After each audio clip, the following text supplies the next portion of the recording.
아마 다른 성형외과 전문의 원장님들도 미처 생각 못 하셨을 것 같긴 합니다. 하지만 일반인들은 또 미처 생각 못했던 안녕하세요. 성형외과 전문의 강민주 원장입니다. 오늘은 이 성형 수술과 관련돼서 좀 기본적인 상식에 대한 얘기를 좀 해보려고 하는데요. 사실 저도 너무 당연한 거여서 이거에 대해서 제가 영상을 찍게 될 줄은 좀 상상을 못했던 건데, 성형 수술을 받아보신 분들은 대부분 다 경험이 있으실 텐데, 병원에서 수술 부위나 아니면 이런 절개한 부위, 봉합한 부위에 항생제, 안연고 바르세요 이런 얘기 들으셨을 거예요. 뭐 처방도 해주고 나눠주기도 할 텐데, 사실 이게 너무 저도 그렇고 많은 성형외과 의사들이 당연해서 사실 환자분들에게 미처 설명을 드릴 기회가 없었던 것 같은데요. 의외로 많은 분들이 이 항생제 연고를 바르는 이유를 뭐 감염 예방한다, 뭐 이게 거의 주 목적이라고 생각을 하시는 것 같더라고요. 아무래도 그러겠죠. 연고 자체가 항생제 연고이다 보니.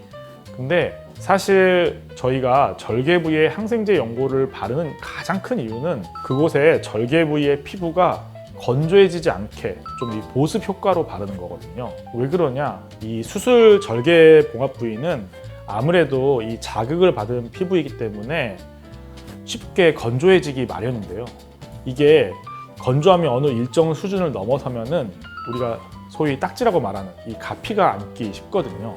이 절개 부위에 가피가 앉게 되면은 그 부위만큼은 상처 회복이 지연이 되기 때문에 나중에 그 부분이 자칫 흉터로 남을 위험이 있거든요. 그렇기 때문에 이 봉합한 부위의 보습 효과를 위해서 성형외과 의사들이 환자분들에게 항생제 연고를 열심히 바르라고 하는 겁니다. 사실 그리고 성형수술 하신 분들이 수술 후에 항생제를 직접 복용하기 때문에 사실 항생제 연고를 바르지 않는다고 해서 뭐 감염이 일어난다거나 이럴 가능성은 매우 낮긴 하거든요. 그래서 항생제 연고가 감염을 예방하는 목적은 좀 두 번째 목적이라고 볼 수 있고, 가장 큰 목적은 절개나 봉합 부위에 이 보습 효과, 즉 가피가 앉지 않게 해서 흉터를 좋게 하기 위함이다, 이렇게 이해하시면 될 것 같습니다.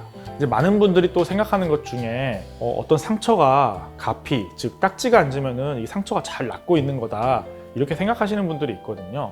근데 그것도 절반은 맞고 절반은 틀린 말이긴 합니다. 예를 들어 저희가 어디 피부가 까졌다거나 어디 화상을 입었다거나 어디 벗겨졌다거나 이런 면적으로 있는 상처라고 하면은 그 상처에 이렇게 가피가 앉아서 점점점 살이 차면서 아무는 거는 맞거든요. 하지만 성형 수술 후에 그 봉합한 부위 같은 경우에는 어떤 그런 까지거나 그런 상처가 있는 부위가 아니라 멀쩡한 피부가 양쪽에 깔끔하게 봉합이 된 상태이기 때문에 여기는 가피, 즉 딱지가 앉으면 안 되는 것입니다. 그렇기 때문에 가피나 딱지가 앉다가 꼭 좋은 게 아니고, 깔끔한 이런 봉합 부위에는 딱지나 가피가 없는 게 좋다고 이해하시면 될 것 같습니다.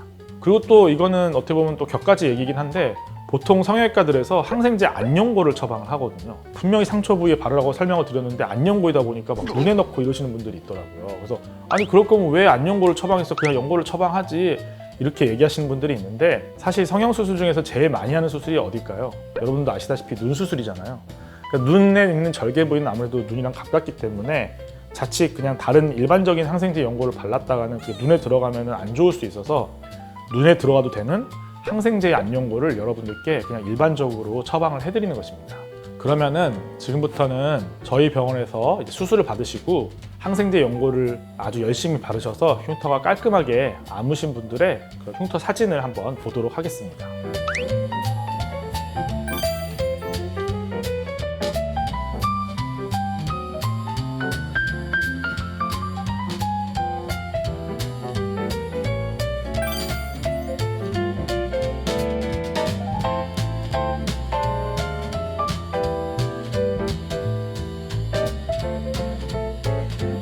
잘 보셨나요? 여러분들도 이렇게 항생제 연고를 수술 후에 잘 바르시게 되면은 보습 효과가 있어서 흉터가 좋게 아물 수 있을 것 같습니다. 사실 오늘 내용은 저도 오랫동안 성형외과 의사를 했지만 환자분들에게 설명을 해줘야겠다, 이런 생각을 미처 못했던 내용이긴 한데요. 아마 다른 성형외과 전문의 원장님들도 미처 생각 못 하셨을 것 같긴 합니다. 하지만 일반인들은 또 미처 생각 못했던 이런 기초 상식 같은 내용이어서 오늘은 여러분들께 회복과 관련된 기초 상식을 전달해 드리는 시간을 가졌는데요. 이 영상을 보시는 분들이 이제 한 단계 좀 더 지식이 성숙해서 이 성형수술을 알아보는데 더 많은 도움이 되고 나중에 회복하는 데도 여러분들께 큰 도움이 됐으면 좋겠습니다. 지금까지 성형외과 전문의 강민주 원장이었습니다. 감사합니다.